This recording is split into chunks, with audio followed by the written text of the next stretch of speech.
Hello everyone, this is StrawberryShorty and we are back with the letter. So Rebecca has just left the Wright housewarming party, which ended badly when Luke and Hannah started arguing in front of everyone. And so let's just keep going. By now the sensation, the fear and disquiet, it leaves whenever I see her. It's familiar enough for me. Already it has made a home in my nerves, and the her we're referring to is the ghost. As we were leaving, we caught her being all over Luke.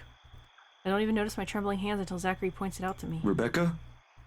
You okay? You ain't looking too good. You're shaking. Hastily, I retract my hand from his hold, crossing my arms across my chest and said, in some lame attempt to keep the smallest of movements down. The cold from the tips of my fingers seeps through the thick material of my shirt regardless. Neither of it helps bring together some semblance of coherent thought in my head. Don't worry about it. I'm good. Zachary, did you see anything back there? Oh, about what happened in the ballroom? Or... No, not that. In the foyer, right behind... Never mind. You go ahead of me. Someone has to warn him. I'll just catch a cab on my own. Warn him of what? Wait, Rebecca, did you forget something in there? I can... I turn away and walk before he can stop me with a word of protest. It's not wise. Coming back, that is, especially after what happened. But Hannah's still an old friend, and Luke's neither a friend nor an enemy. Just an acquaintance who doesn't deserve whatever misfortune the letter might bring. I love how no matter what Luke does, we're all just like, he doesn't deserve this. I can just leave those two in there. I can't just leave those two in there. Isabel's right. She's real, and there's something she wants from everyone who has read that. What took you so long? Let's go. I'll get the both of you back to the city. My mistake, the second his voice cuts through the crisp night air, is that I've allowed my annoyance to get the better of me. Fuming, with my purpose forgotten, I whirl around and march towards him. One accusation after another piles up at the tip of my tongue, ready to be hurled at any moment. There's no hesitation holding me back when I fling it at him. The straight face he keeps as I do so doesn't help temper my anger either. And it makes me want to slap more sense into him. Shouldn't we be the one asking you that? Becca, I've been waiting here the whole time. I told you I hate parties like... And before that, where have you been the entire evening? Right then and there, I might have forgiven him if he'd shown some ounce of remorse for leaving me like that. Maybe he could have looked away, given me a sign of my assumptions might be right. He doesn't even need to put them into words. A single gesture of confirmation is all I need. Rather, what I get is the same impassive look. He does that whenever he can't disclose anything. He does that whenever he's lying. In the face of it, amidst a thick tension, a frustrated huff is the only thing I can summon. Be that way. Fine. Suit yourself, but don't you dare think this will be the end of this. We'll talk about this tomorrow, and you better have a proper answer for me by then. No more words. After everything I've seen and heard tonight, I'm already too exhausted for those. So without speaking any further, I simply stomp over to his car and climb inside, slamming the door behind me with as much force my anger can show. They both follow after, and shortly we're on our way back to the city. Yet even with the city's bright lights welcoming us, the dense, somber air from the mansion still lingers. The moon is almost at its highest by the time we reach Salemwell. Zachary is asked to be dropped off first, the moment we've entered downtown Luxbourne. Though he never mentions anything and has only words of thanks for us, he probably doesn't want to get caught in another spat between Ashton and I. It's all too clear in his face, the poor man. I'll have to apologize for subjecting him to that some other time. I think he's also hoping we would be able to fix this without him around. Oh, how wrong he is. Even after our respective heads have cooled off, the atmosphere within the car remains rife with unspoken tension. This isn't a problem so easily fixed with a few handshakes. Quite frankly, I don't know what will. This again? It's been a week, Becca. So, we're mad that he left us. I thought we already and agreed ignored that us. was a dumb Halloween prank. No need to bring in the old guy. Of course, he's still skeptical, and the old guy is probably Andrew. Makes one wonder if he's seen anything at all. Figures the curse will stay away from the scoffer. So we're gonna go see Professor Andrew, which means our death might be coming. Yeah, I think it is. In that case, do Rebecca and Zach die around the same time? So he gives us permission to enter the restricted section. If Isabella were still with us, what would she say? Would she blame us for not listening? Had it cost us a life, her life, for any of us to begin heeding any of it? It all stems from that one moment in the movie house, doesn't it? We could have avoided this had we only taken her warnings to heart. One stupid mistake is all it took to send our normal lives on a downward spiral. Frankly, I'm no longer sure if I'm angry at myself for it or at the universe for throwing us into this mess. But we can only make do with what little we have, and that's exactly what I'm doing. So we find all these articles about Charlotte and the would-be slave girl that she saved. And then the ghost attacks us and we throw a book at her.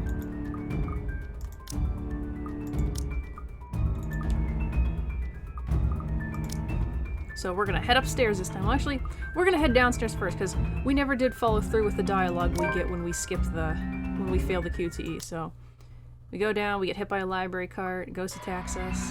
So we're gonna fail this on purpose, so we can get the dialogue.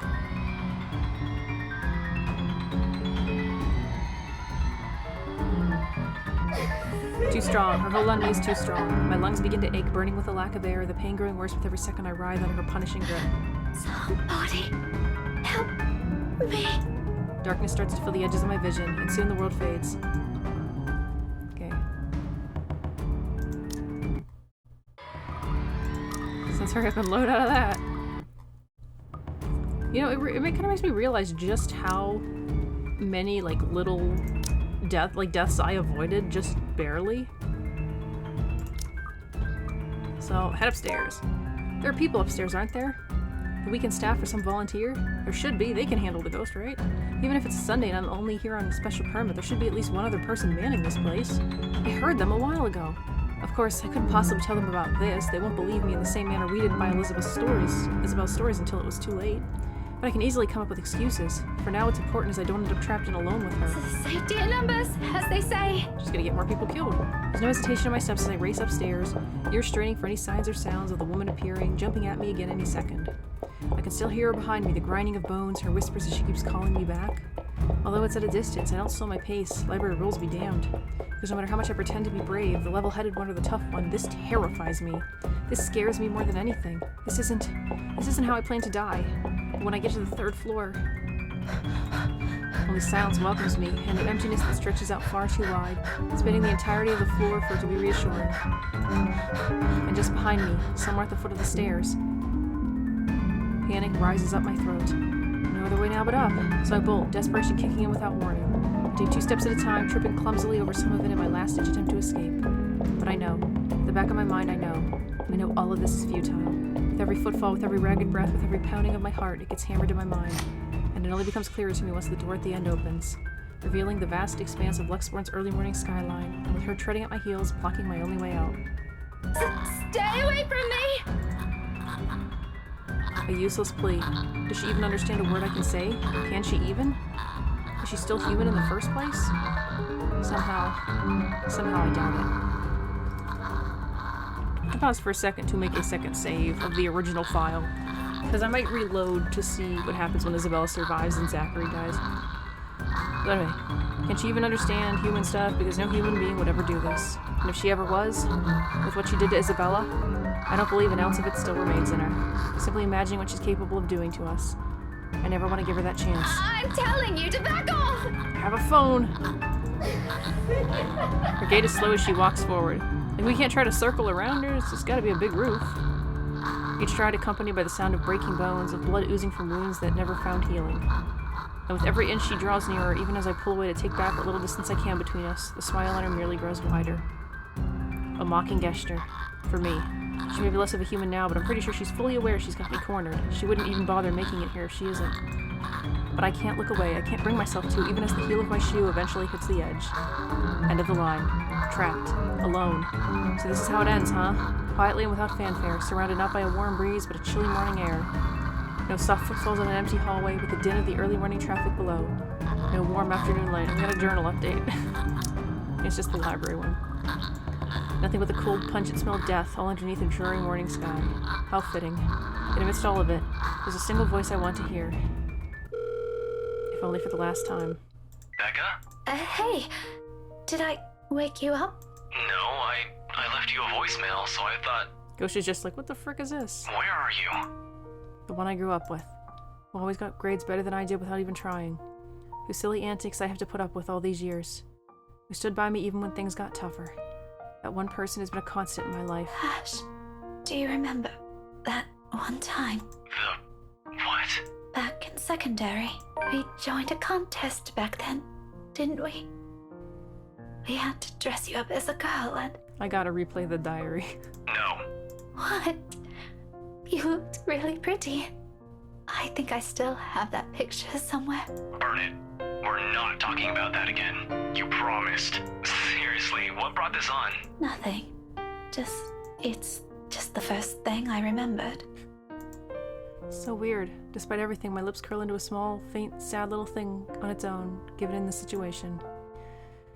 Because even at the very end, I know I have this. The casual talk, the friendly banter, talking like how we always wowed as children. If only I hadn't been too selfish. If only I hadn't taken all this for granted in favor of my feelings.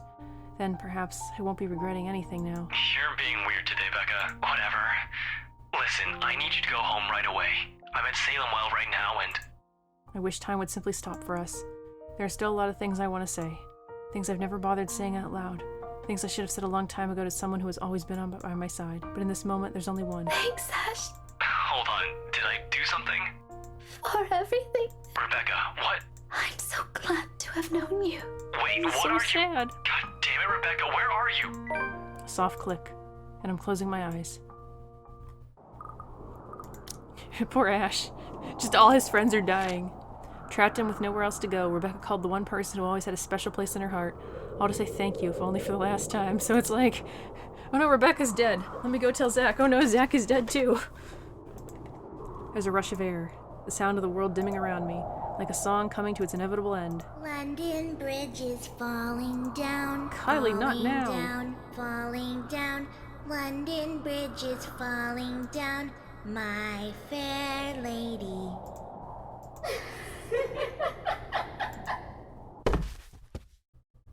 Oh, I tripped.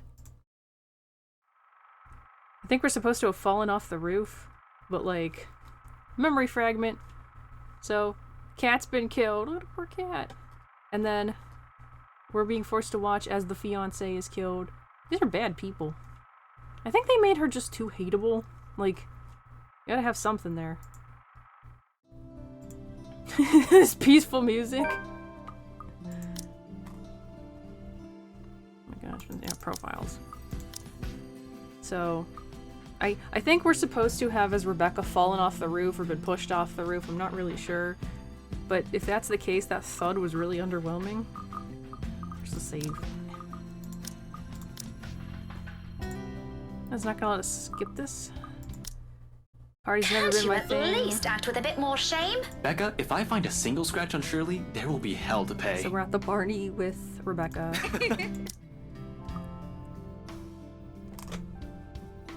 His heads. He might have already done so with Isabella and I wasn't able to do a thing to keep her safe. That's a bit extreme murder for him. I can't let the same mistake happen again. Well, bad news, Ash. I doubt he'll attempt anything in front of other people, though. It would tarnish his glorious reputation and he values appearances more than anything. That doesn't necessarily mean he isn't capable of it. More than, in fact. And on the off chance he does something, I wouldn't be responsible for my actions. Those guys know what they're doing. They're handling cars worth more than your precious Shirley. For Zachary's and Rebecca's sakes, however, I really hope this will be another housewarming party.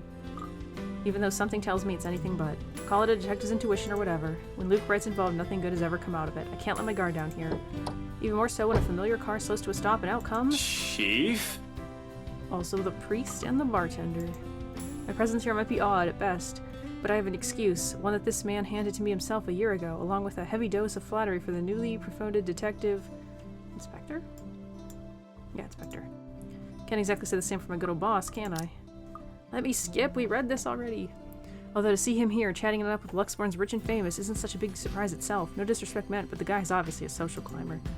What is surprising is the fact that he seems all too eager to mingle with a person of interest's wife. Just what the hell is he doing here? Ashton, what's... Sorry, Becca, I just saw someone I need to catch up with. Longtime friend. What is just going on Oh, wait, here? Ash! What about... This won't be long. Be careful while I'm gone, okay? Hey, be careful! About what I don't want to draw attention to myself either, at least not until he's given me a proper reason to spoil his little party. So there he's talking with Hana, we're in the party now, we're eating hors d'oeuvres. We hallucinate the woman, but we wonder if we've been drugged, but that doesn't make sense. Now we're complaining about Luke. Fuck, he even tried to make a move on Isabella back in the open house, right in front of his wife. He just put a hand on her shoulder! Standing in the same room as him doesn't make me want to punch him any less. Yeah, now we're witnessing the fight. Oh, they don't show us the bigger argument? Did we leave? Save. The morning after starts off quiet. Yeah, so we're calling the chief, we're talking to him about the party, he's gonna take us off the case. A friend invited me to go with her. What were you doing there? I know we don't have a strict rule against attending functions, but that was... Yeah, so we get taken off the case. We're super sus about the chief. I don't want this to end here, if this might have a connection to what happened to Isabella like I first assumed. Chasing a real person is easier than chasing the supernatural things, and I hope to God I'm right on this one. Run into Becca. Maybe you even just used me to get into the party. You said yes to being one, but you were rather excited to just peel yourself off, weren't you? Honestly, I'm feeling a bit used. I couldn't even look at either of us. Like, Luke could have killed us both and you wouldn't know. Klein or Finn, it was still a party hosted by a person of interest, by a man person's wife to get what he wanted. But then the chief showed up. Hannah Wright happened and Luke Wright just couldn't be bothered to die peacefully somewhere. All of a sudden, none of my original reasons mattered. If I was found out right then and there, hell, if Zach and Rebecca's connection with me was found out, who knows what would have happened. But Rebecca doesn't understand that I can and can't say to keep them from harm. It's all in her eyes and the line of her lips and her furrowed brows. The hurt. I'll ask this again. Just what were you up to during the party? What were you doing? That you couldn't even take 2 seconds to make time for your friends? This day is just off to a wonderful stretch the truth? Yeah, make her mad. Obviously, I couldn't just say, hey, Becca, I'm there who I think is dangerous or something. Even if I'm able to share information with civilians, knowing anything could put them in danger. That's why I keep it vague, obscure the facts, or when push comes to shove, stretch the truth and lie through my teeth. It's a necessity I've grown to deal with. It has already become a part of me no matter how much I loathe doing I it. mentioned it, didn't I? I saw an old friend and I thought I'd catch up. Didn't really notice how long our chat got.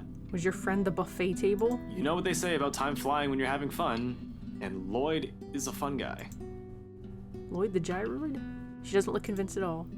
Although she's the very picture of someone who's at least willing to listen, her glare effectively takes a good 20 off my current years. I feel like a kid again, getting away with that is easier than with this one. It's the thing with someone I could have let this whole thing slide. So, this Lloyd is a friend of yours who was at the party. Yeah, we go way back in the police academy. Though you wouldn't have met him. See, he mostly deals with teenagers and gets into a lot of messy stuff and... Cut the shite. You're not a very good storyteller, Ash. Don't... To defeat him forever. Is that believable? Everything will sound like an excuse. I'm not making stuff up. I did have a college mate named Lloyd. I think you would have liked him. You're both Scottish. In London. Bunch of good guys. I should really ask if they're swinging by Lux anytime soon. That doesn't make things any better. You were there because I invited you. And you just... Oh, you might as well have disappeared completely about it instead of lying to my face. I do feel guilty, still. We've already been down this road. This is something I've done so repeatedly in the past. Something she's heard from me more times than all my fingers could count. Something I'll just have to get over with at this moment. I'm sorry, you know that, Becca. I really, really am. I wouldn't do this shit if I didn't have a good reason to. And you know that I don't like you lying to me. If you can't tell the truth, just don't say anything and shut your gob. I swear, Ashton Frey, I'm so angry. I can't even bear to look at you. That saying Isabella mentioned before, a liar is a brother and a thief of a thief. People who look at me now will probably say I'm a hair's breadth away from being a criminal. Z-Man said something like that once, a few years into our friendship. I laughed it off back then, but now, they're probably right. Little by little, I'm becoming the very kind of person I hate. How ironic. The silence afterwards brings an even heavier air between us. Something that Rebecca, thankfully, doesn't allow to linger more than necessary. I suppose you have to go now, huh? The situation's already awkward as it is. Dragging this out will only make it more, what? Difficult? Messed up? As if it isn't already. Back to your case again? I don't really have to. I have no case. As far as the job is concerned, I have the weekend off until I report to the chief on Monday. Although I don't want to just throw in the towel on this, orders are orders. This isn't like the movies. I don't get to say F off, throw my gun and badge in, and become some vigilante, save the day, and get my job back. We got to skip a little. Looking at the closed door of Isabel's apartment, I couldn't bring myself not to act. And after Rebecca's claims last night, if I lose another person important to me because I didn't listen, there wouldn't be enough regret in the world. Fuck, I can still see Isabella's lifeless eyes staring back at me. Well, glad to hear you're talking to someone, at least. Even if it's not me. You sure you're not bothering the professor or anything? Don't you be a cheeky brat now. I'm sure he's a very busy man. Yeah, we were talking to the professor. You pointed that out yourself last night. Becca, even if he is, you know he'll make time for me. I'm his favorite after all, aren't I? An attempt to keep things light again. Bad move, apparently. All I got in response to that is a roll of her eyes and a door being slammed shut in my I face. probably deserve that. We'll just have to fix it some other time, but then her temper sort of cooled off significantly. Rebecca confronted Ashton about what happened at the party the night before. Unable to tell her any details, the latter chose to stretch the truth. It led to another argument and ended with Rebecca slamming the door closed on him.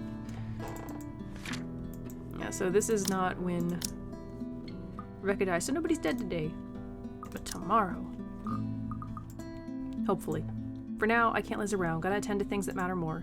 Find Professor Clark, deliver the bad news, and then maybe I'll also drop by Zach's. check on him, hear what he has to say. He has also read that damn letter. He's also been saying odd things about a bunch of photographs. Might as well while I'm here, playing a paranormal detective, or was it supernatural? I can't remember. Nothing good comes of this, everyone can shut up about stupid curses and we can finally get back on track with our lives, on to more important stuff. If there is something... I'll cross that bridge when I get there. And so, with a last deep draw of breath, I step out of the morning, setting aside my own problems for now, all while carrying a new set of uncertainties within me. If I'm lucky and Professor Clark has no other obligations today, I know just where to find him. Well, now let's skip the park conversation. A moderate crowd is already gathered at the park by the hour I arrive. People walking their dogs, kids playing a game of tag, and a few who are simply content to lay in their blankets with a book in hand. Cheers and laughter, mostly from children and families, lends the place with some kind of warm atmosphere. I tend to avoid the park precisely because of this. No use reminding myself of the could-haves when it's already over. Mom's doing well with her career. Dad's also fine the last time I visited. Although neither remarried, they're both content with their lives as is. We have seen all of this for sure. Are we the only ones still caught up with it, hence my aversion? But all in all, it's still a pleasant sight to see if you're the kind who takes joy in such sights. Professor Clark does, and as expected, I find him enjoying a walk around the place moments later. He stops as soon as he sees me, a small grin spreading across his face when I approach, his hand raised in casual Not greeting. running today, Professor? Oh, no, not today. Just thought I'd enjoy the nice weather before it takes a turn for the norm again. And to what do I owe the pleasure? I might start skipping some stuff on my own again. Because we've seen this already. He talks about his wife, and the two of them owned a bakery, and Luke's people wanted it, and she didn't want to give it, and then she got killed in a fire. And we're trying to tell him about the case. Maybe we should sit down first.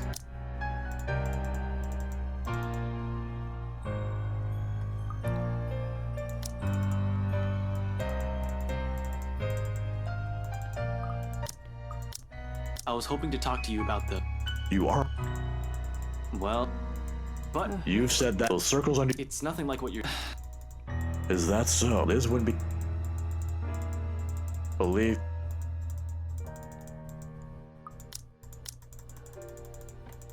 Luke blames himself for the woman's death, or Ashton blames himself. Luke's actually at fault. You might think that you have failed as an... And, goodness no... But I'm glad... Professor is comforting us. There's his ring. It's not like another death. Yours, or even his, will bring back my wife. It's a way of honoring her, I suppose, when he couldn't bring justice to the man responsible for his loss. Some people are just hard to forget, and I understand it now.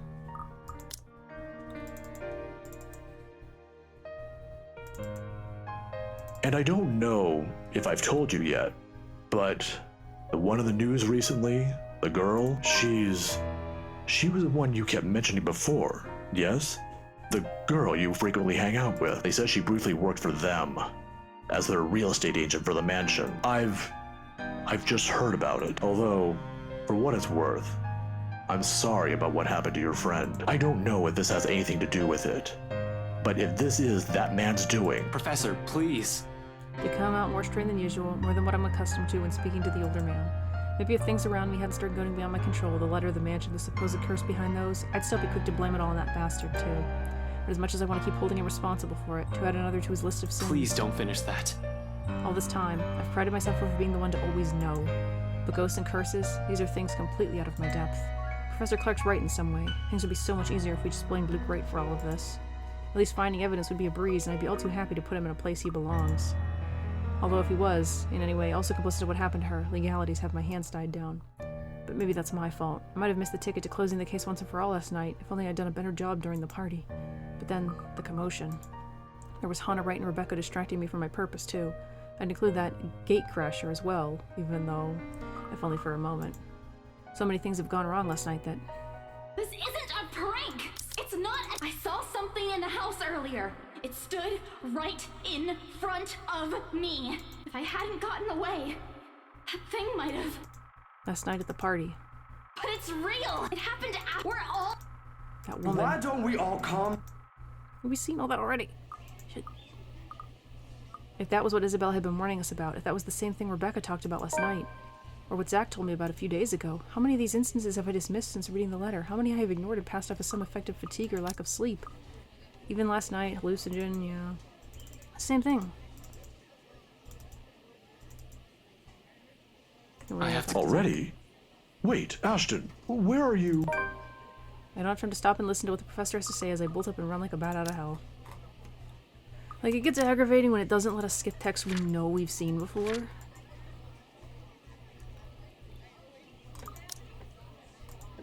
Getting back to my car in Rakatama, it was a second to hit the road and drive to Zach's place. If any one of us knows something about what's going on, who can help sort the muddle mess my mind is, it's gotta be him. Isn't the professor the one who knows about the paranormal stuff, though?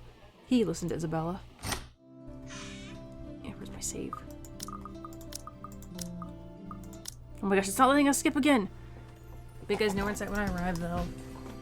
It seems like it's the same thing where we come here with Isabella, but Isabella's not here. So, no note on his fridge, we're checking the fridge, out of eggs. We're gonna eventually eat his chips. At least the locked door points to the fact that it wasn't a forced exit. Not sure what a forced exit is. They could have forced to lock the door. Waiting for Zach, eating his chips.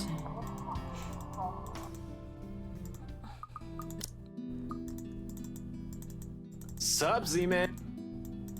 This is all stuff we've seen, let us skip Ash, it! how and stop You gave me a key to the lab. after the and hey, He's you mad ate at all us. of it. I'll replace it.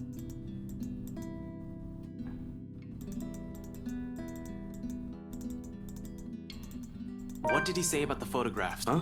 So, now that I think, That's all. Did you ask? yeah, that was kind of nasty if you ask me. I'm not sure how this will help in the grand scheme of things. So we're talking about Zach asking the professor about the letter and the photos. Why are you asking?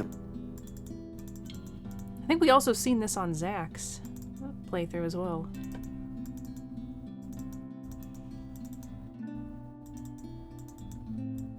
When I look at Isabella's warnings and what happened to her, what's occurring around Zach, what has taken place around Luxmore since Isabella found the Have letter. you seen the news this morning?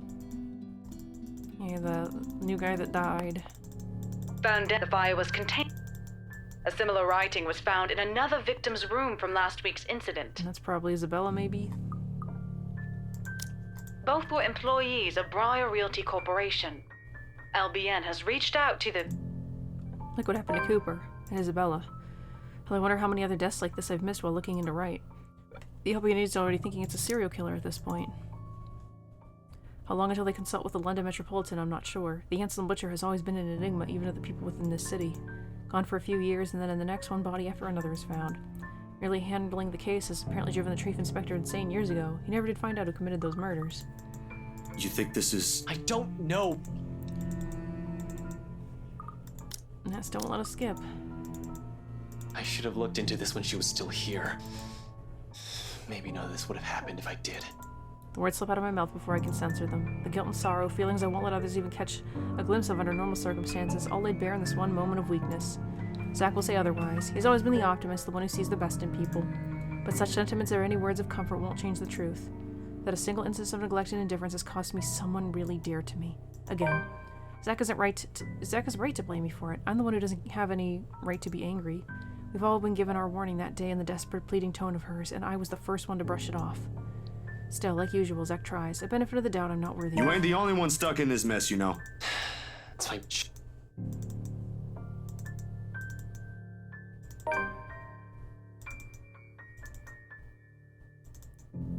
Everyone worked for Briar Realty Corporation before their death.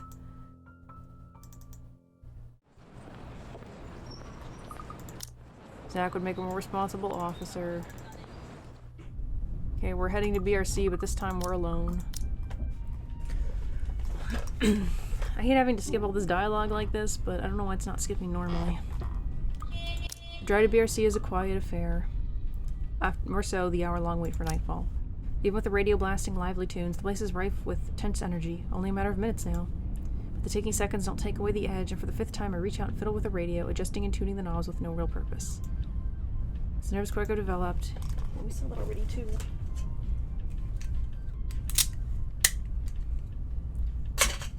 Pretty much the only difference is that Isabella's not with us.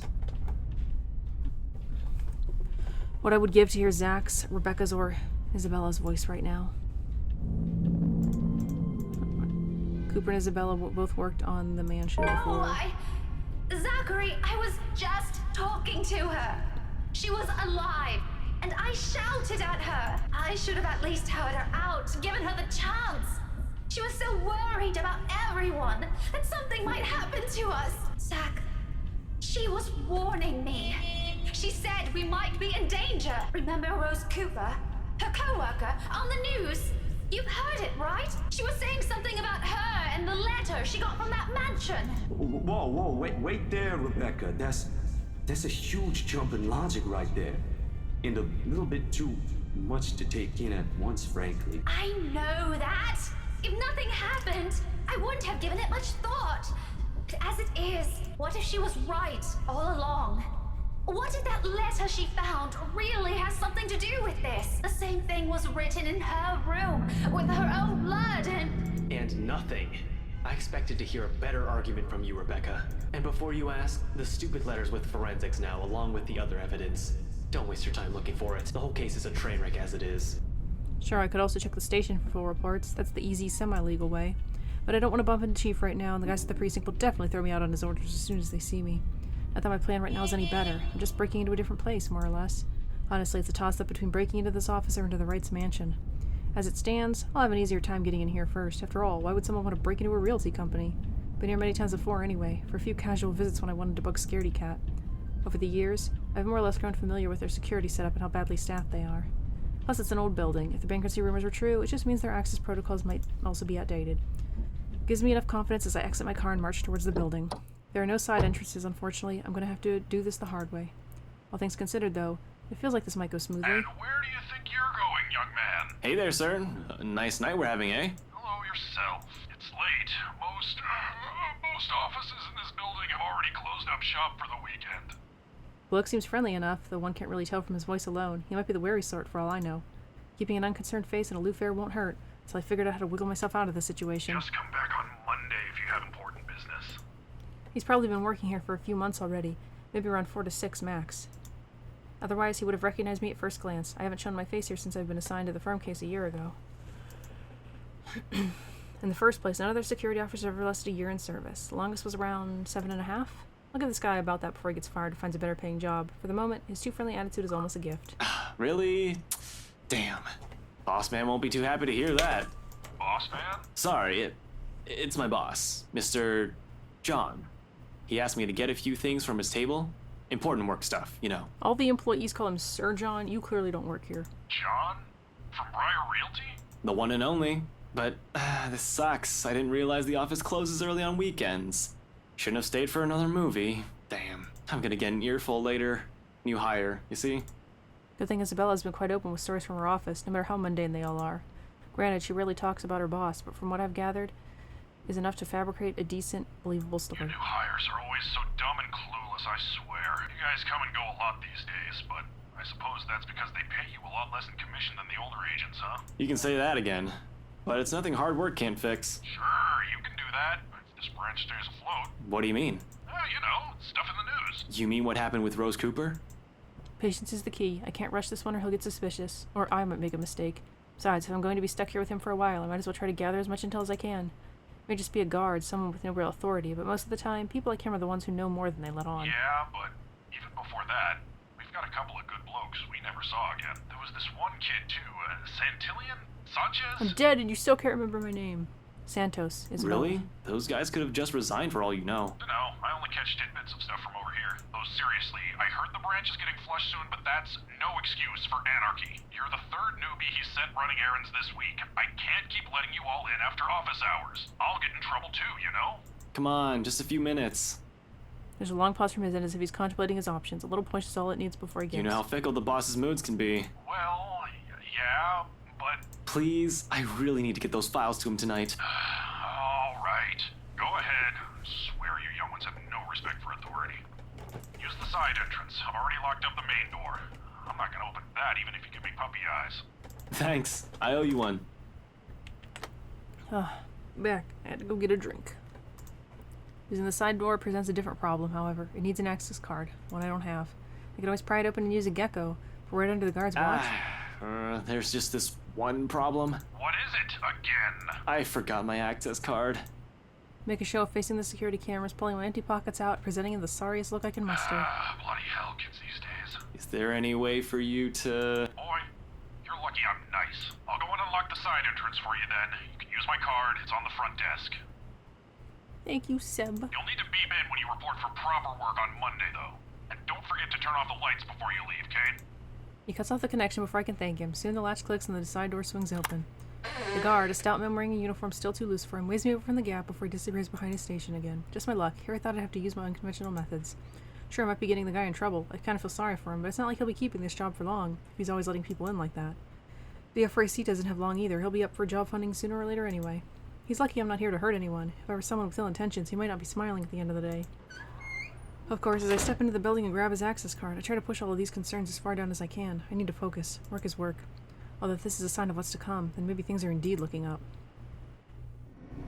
Let's see. Yeah, I feel like a lot of this they might not let us skip, and I'm kind of terrified it's mostly just going to be the same stuff with Isabella, just without her there. So it'll get annoying. It's a quiet ride up to the 7th floor where the BRC Luxborn main office is. Seb, according to his access card, has been kind enough to switch the elevator power on just as I'm about to head for the fire exit stairs. Which is a welcome relief. I'm an active guy, but stairs, I don't want to tire out too quickly in case things get ugly. This building feels eerie. Call me. I sure am fucking gutsy, especially with what I'm doing. I'm breaking a lot of laws here. Best thing that can come of this is that Isabella was right all along. Worst case scenario, I find evidence that would implicate BRC or Luke Wright in a crime. And my meddling, if I'm not careful enough, makes it inadmissible in court. For losing my job, or facing right to a ghost. Don't know how to fight a phantom. Not going to happen. Here to fix things. Don't want to leave a trail.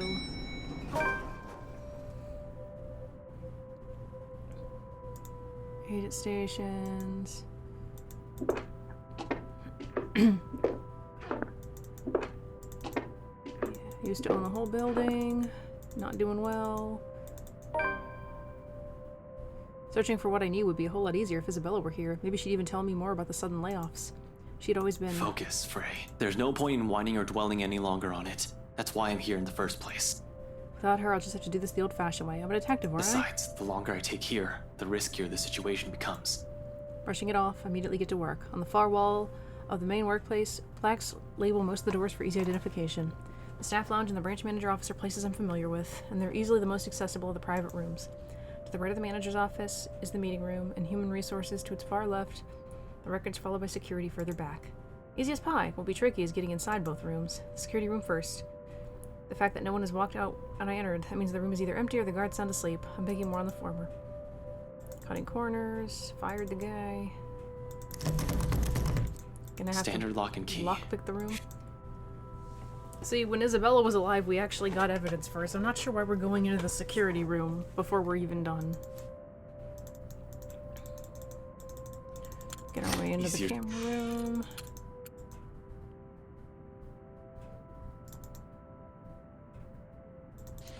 So we broke in and now we're doing calls. I thought we were going to the security room. Whatever. My best bet are still the people he worked closely with, Cooper, Isabella, and BRC itself. Yeah, won't let us skip anything. It's just all the contractor stuff. A bunch of people went missing. Some names we recognize. No one. Sheesh. This place is just unlucky. Going bankrupt while the rest of this crap is happening.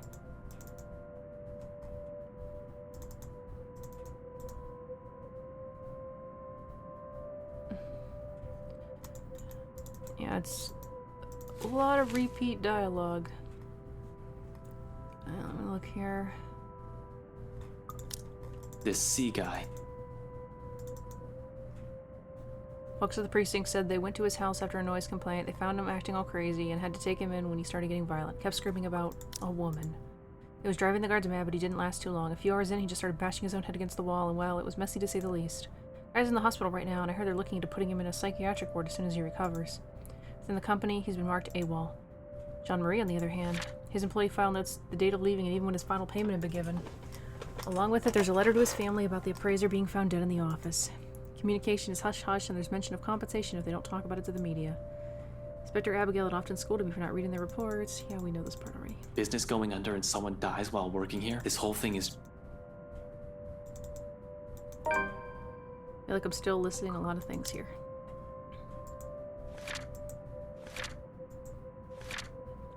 To search for answers, Ashton broke into the Broadty Realty Corporation's Luxborn office that night.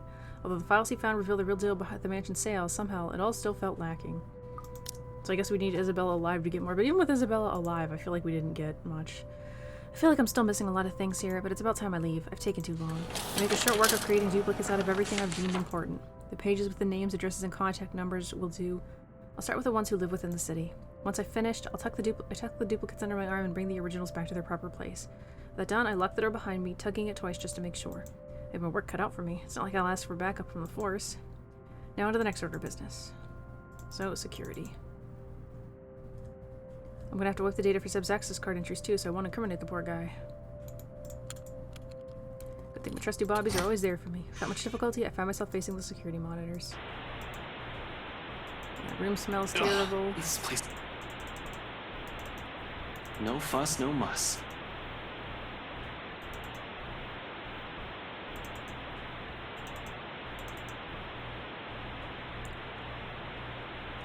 I'm no computer buff, but I can definitely recognize one more than a decade old. I've no other choice, however, unless I pull the douche card and leave Sib to whatever trouble he might get into.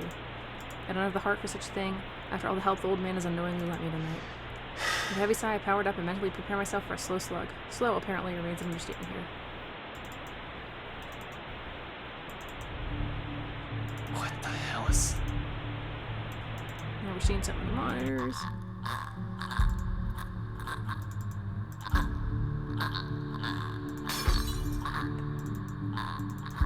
Son of a...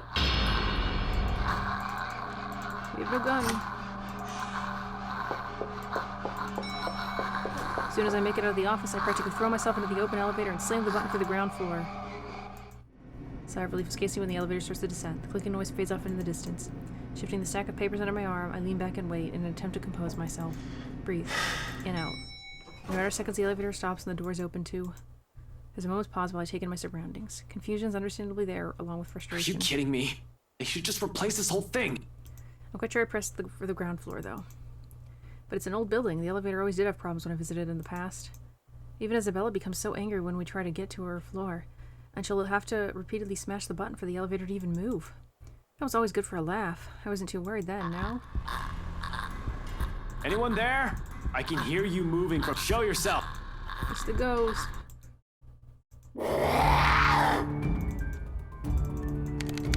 And the busted elevator still won't work. This isn't in my fucking training manual! Damn it! Damn it! Fucking hell! Work, you stupid! My life is in the hands of a crummy elevator, literally hanging between life and death. I'm not gonna die here. Not in a damn elevator. I'm tabbed out of it. As if a divine power has heard me swearing up a storm in my head, the doors close just as the thing looms near. Soon the elevator, the blasted thing, is headed up. And this is the most I've been tired my whole damn life. Not during training, when my superior first asked me to drop 100. Not after a stakeout. But after smashing a fucking elevator button repeatedly. I slump to the ground, worn out, but I don't let myself feel relief again, not until I'm out of here. Still, I find myself letting out a shaky laugh. Fuck, I should have taken the goddamn stairs. Twice I've seen it. Thrice if I include the party. Unless I'm tripping balls without realizing it, there's no doubt in my mind that this is actually happening. I don't want to believe it. But with the truth staring at me in the face, it'd be stupid to deny the reality of the matter. I said realty.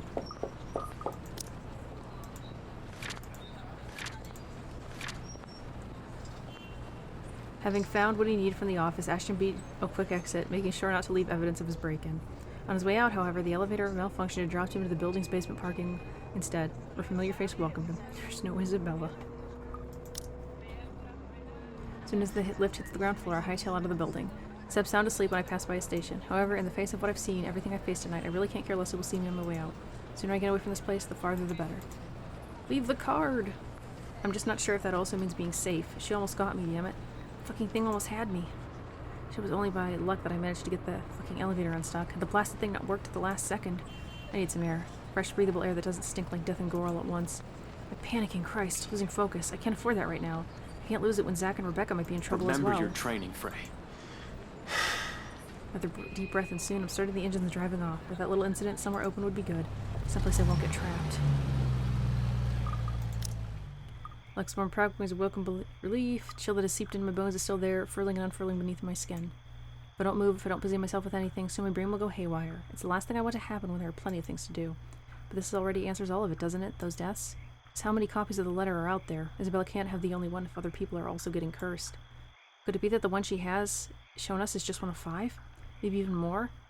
That whole pass this to 5 people business is ridiculous, but at this point, is it still? All in all, I found 2 deceased people who might have read the letter, 4 if we count Cooper as well as Isabella. And that's only with what I can find right now. I have no idea how the contractors and specialists hired from outside the company are doing, if they are in any way affected. How many more people are suffering? How many are missing? How many are dead? Can I even still blame the Wrights for this? If anything, they might be in danger as well. I don't think I can wish a curse upon anyone, no matter how big of a douchebag like Wright is. There's also the woman. How do we get out of this mess? How do we get away from her? Shit, so many things we still need to look into, yet all my body wants to do is pace, burn out whatever excess energy there is in me. I'm not going crazy, am I? I saw that.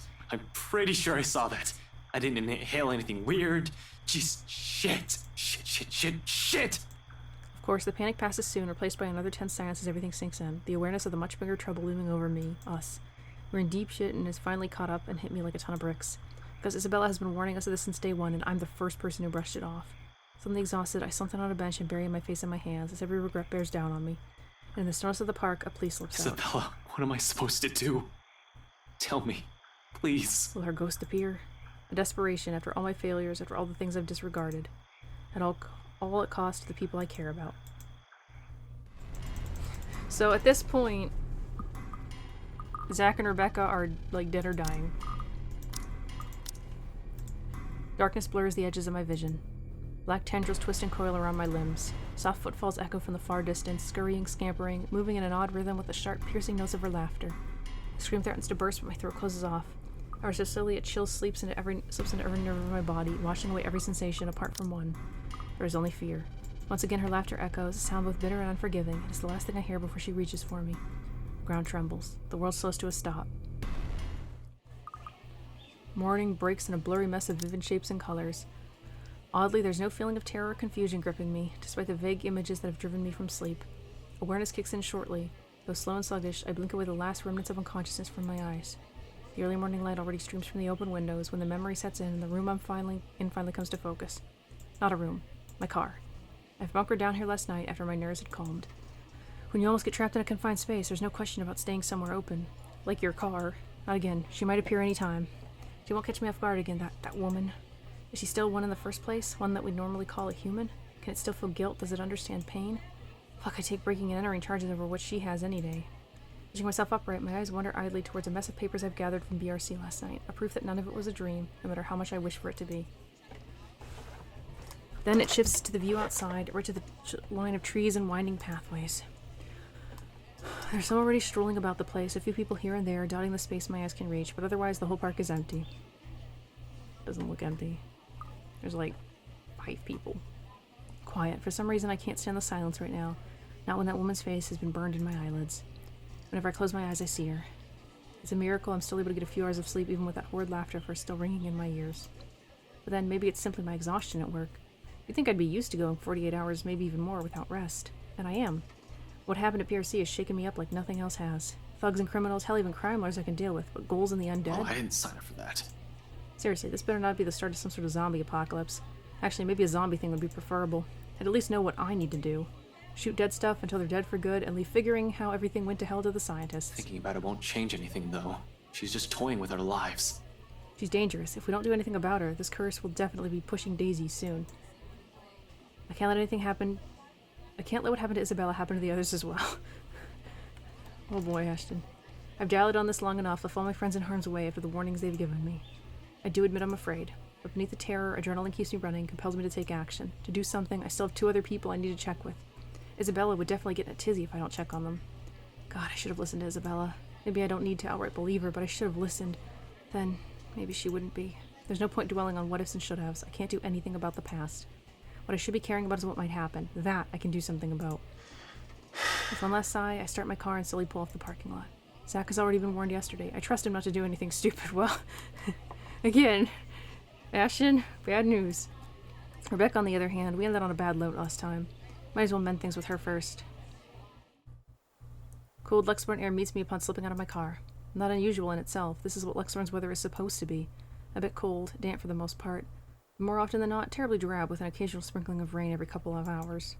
Sky's still clear, but I'll give it a day or two before the weather takes a turn for the worst. I've complained about the awful rains for years, despite having lived here my entire life. I have to admit, though, seeing it return to the usual feels extremely reassuring. At least something's still normal in the world when I can no longer think the same for the situation we're in. I think this is all also repeated dialogue.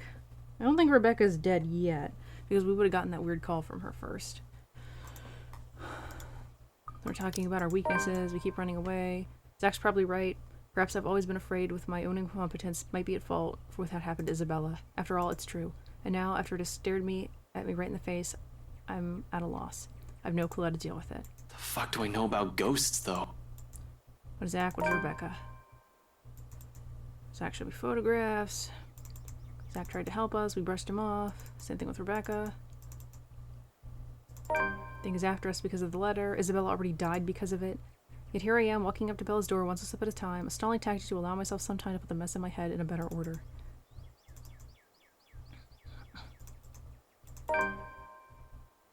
These past few years, it seemed the only one she'd been able to easily forgive was Isabella. I kind of wish she were here to help me talk to her. Hey, Becca, it's Ash. Open up.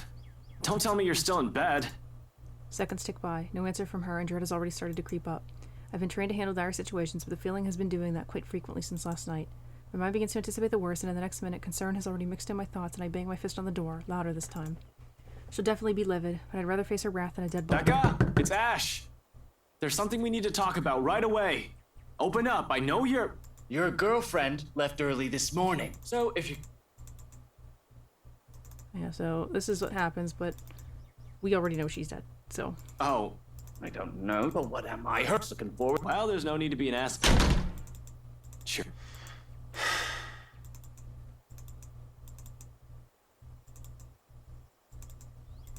So we're gonna try and call them.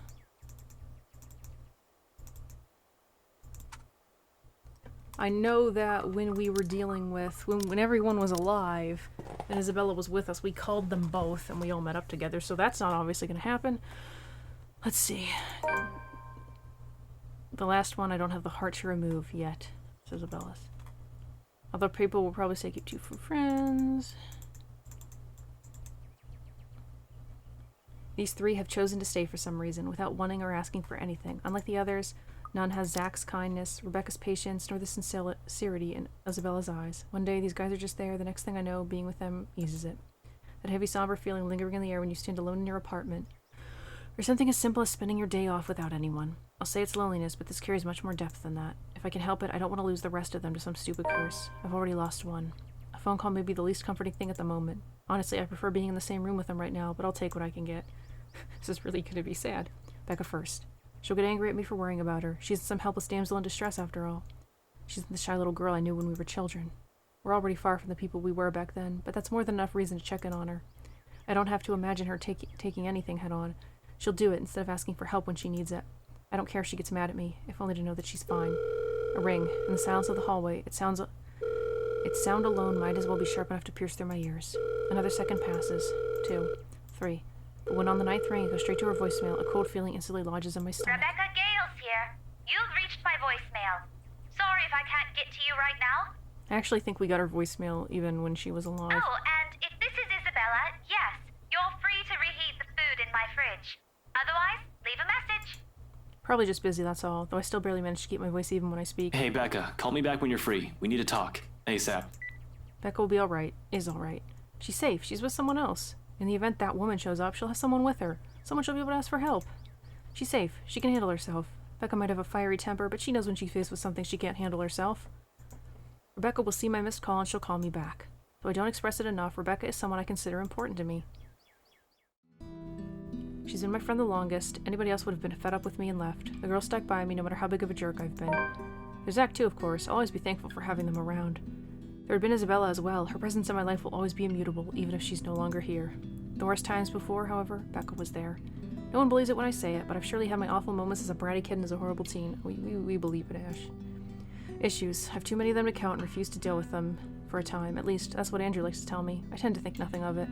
It has mellowed down over the years, thanks to the professor, mostly. But at times I do wonder if it still burdens me the way it did all those years ago. After all, I was terrible, especially around the time of my parents' separation. Looking back at it now, I had no reason to direct all my frustration towards everyone else.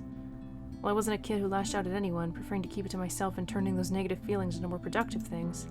I've been distant from a lot of people because of it, from my old friends back in my old school, and the neighbors I've hung out with before moving. A habit I've likely brought with me into adulthood. I was just so angry with everyone and everything. All I kept thinking about was myself, wondering why me. In retrospect, I was a selfish little bastard who thought the world revolved around me. That I should have been going through it. I shouldn't have been going through it. I believed my behavior was entitled, that I had the right. Tough times, but she stuck with me, snapped me out of my little sulk, as she often phrased it, whenever she sees the chance to bring it up. She didn't tolerate my bull, but didn't leave me alone either. If anything, the whole thing made her stick around.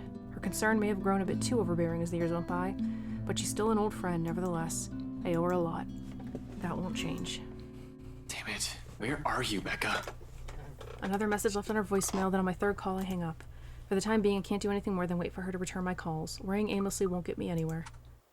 Zach, on the other hand, that guy attracts trouble no matter how much he tries to avoid it. Doesn't help how he hasn't been too hot lately with a lot of people.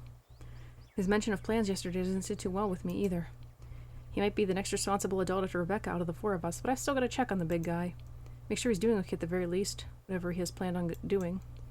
All I'm asking is for not to be idiotic. He's a sensible guy, I'm sure. However, desperation clings and pushes people to do things, rational or irrational, it doesn't matter.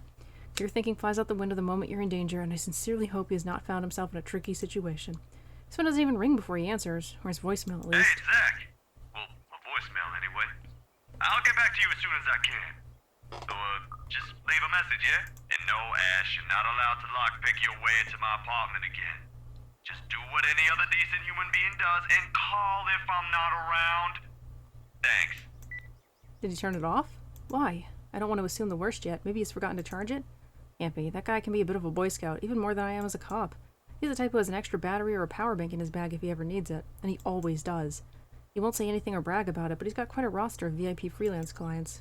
He won't just leave his phone dead in case he's on the field, particularly when people will likely be looking for him. He always leaves his connection open whenever clients or his friends need him. Zach is reliable like that. Why isn't anyone answering? His mobile in an out-of-range area sounds more plausible, although the thought of it doesn't completely shake off the unease. Unlike Rebecca and I, he took the time to listen to what Isabella said, and even if he didn't believe it, he was definitely the first one to offer help or try to do something. If he ends up in trouble doing whatever it is, so help me, I'm going to... Well, I can't be rash, I'm aware of that. I've been running the same reminder in my head since last night, but if something happens, I'm certain my reaction won't be pretty. The added guilt from those times I've repeatedly dismissed him will surely help me. Yo, Zach, call me back, alright? I wanted to check in and, yeah, just please call me back. It's usually a joke between us when I say he's the Watson to my Sherlock. I don't see him as some assistant to put aside until he's needed, like some people like to believe, though. He's not some pity friend I keep around to make myself look good. If anything, he's the one who stayed by me out of pity. Zach's the one who put up with me the most of the time, even when he doesn't need to. It's not a case of a cool cop who helped out a minority. In truth, I was a hard-headed, hot-tempered, and reckless rookie up until I met him. It wasn't anything sudden, and some part of me is still that rookie. But I've grown thanks to him. He tempers that part of me. Considering how our first impressions went, I'm lucky he stuck around. Becca and I may have spent a lot of years together as children, but Zach, he's probably the closest thing I'll call to a best friend, though it's more than a camaraderie no words can express. He has my back and I'll always have his. He's a brother I've never had the luck of ever having, only child And of I all. have every reason to worry about my brother. Becca's neighbor did say she went out to meet with someone, no specific names. If I'm wrong and she's not with Professor Clark, then maybe it's with Zach. They've never been close, but it's not the kind of awkward friendship where meeting together remains out of the question. Regardless, I continue dialing for his phone another 3 times like I've done with Becca's. In the end, after the third attempt with no one answering, I stop and cut the call with a ragged exit. Waiting game it is, then.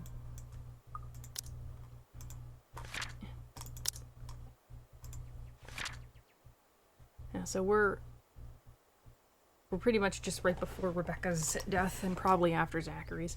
After that close call, Ashton spent the night at the park, only to be kept awake by nightmares. At an utter loss and with all of his beliefs overturned, Ashton decided to check on Zachary and Rebecca. Unfortunately, the latter wasn't in her apartment and neither returned his calls. I've been trained for those. Hell, I'm used to them, just not when it comes to people I'm close to. Much as I keep reminding myself to maintain a level head, it's a whole different matter when it's someone you know. So I paused for a second there, because I was thirsty and there's basically no sound, so there wouldn't be like any weird thing in the audio. We are nearly at an hour, so I might be cutting it soon. Like, I want to get to him finding out about their deaths, but also, you know... And I gotta time it right, so... Just not when it comes to people I'm close to. Much as I keep reminding myself to maintain a level head, it's a whole different matter when it's someone you know. Isabella's death has proven that. Personal feelings will likely get involved at some point. It's starting now, actually, with the anxious strings coiling and uncoiling, causing a racket inside my stomach. It still annoys me that all I can do right now is grit my teeth and trudge back to Isabella's apartment. Useless. That's what I am in the face of this. A mad dash around Lexington and Anselm isn't going to help things. It's not like I'll simply stumble across them on the side of the road during a drive. The city's too big a place for one person to go, searching for only 2 people. That'd be like finding a needle in a haystack. With one frustrated glance towards the open skies, I prepare myself for the long wait. Might have already grown used to this, but the waiting will always be the hardest part. More so when it's the people you care about, and sure enough, boredom strikes minutes later, followed closely by anxiety. I need to be doing something, but what? I've already gone through those papers from BRC last night, twice in fact, and I'm still at a dead end. If Rebecca were here. Hell, if Isabella were still here. Unconsciously, my attention drifts towards the closed door of her apartment, and it hits me, the second my eyes land on it. A split second of idea. I didn't bother looking into this when we were here the other day, considering the reason, or even during the investigation. But Cooper died.